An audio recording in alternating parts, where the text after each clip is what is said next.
Hi, I'm Barry Sahajian.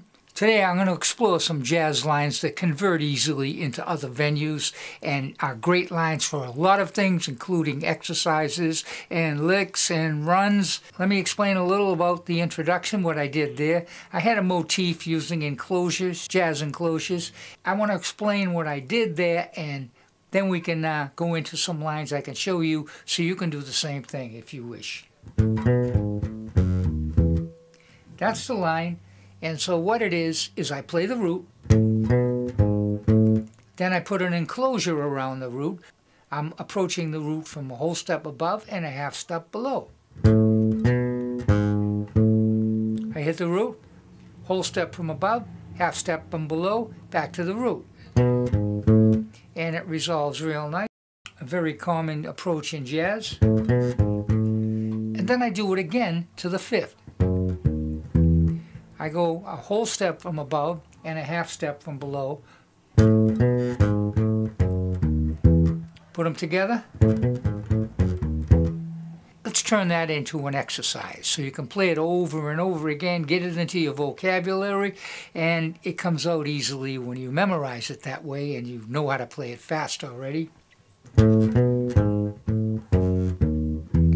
I play that, it goes all the way up to beat 4, and then I put a half step approach from below the root, and it gives us a full measure which repeats very easily.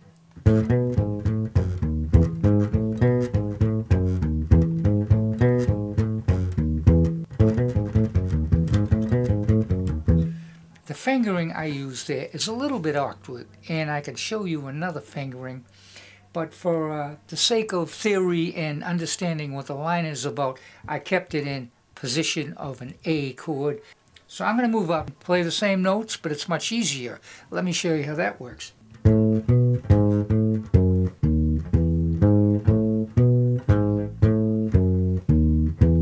Very easy to finger, and that makes it even easier to play it fast.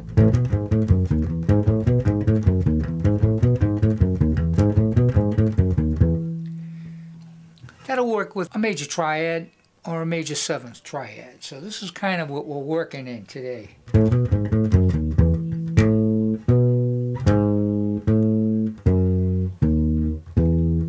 Also, you can see the enclosure very clearly.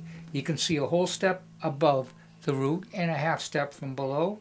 And then you can see that same shape very clearly when I play the fifth.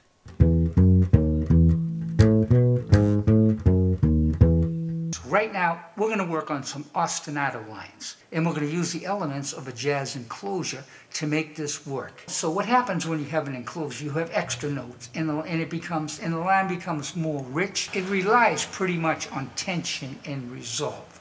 So you're targeting one note. In this case, it'll just be the third of the A chord.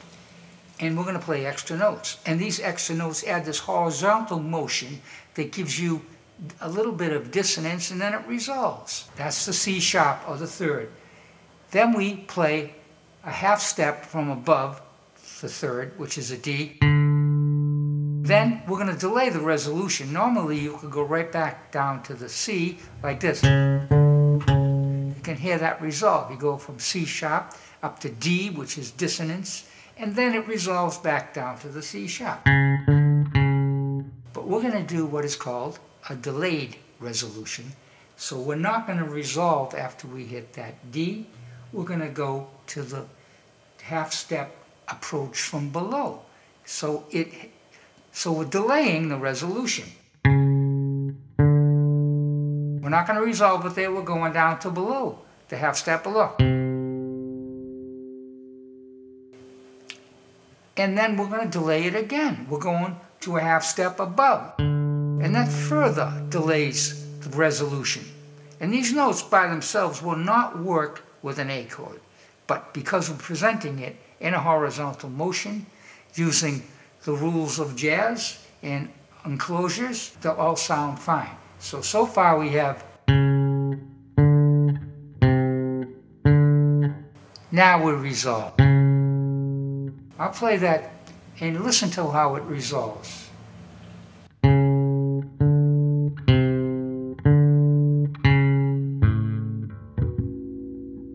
Now, we could stop right there, and you can learn that line, and it could be a lick you can use if you want to put a fill somewhere, and it'll work perfect.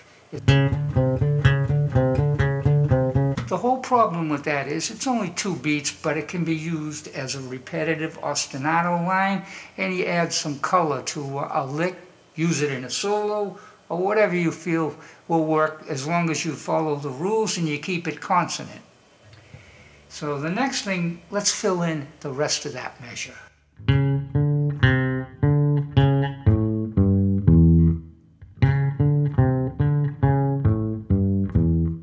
Now what I did is I just added a couple more beats there, and I added the root, the flat 7, and the 5. Sort of what you'd play as a blues lick.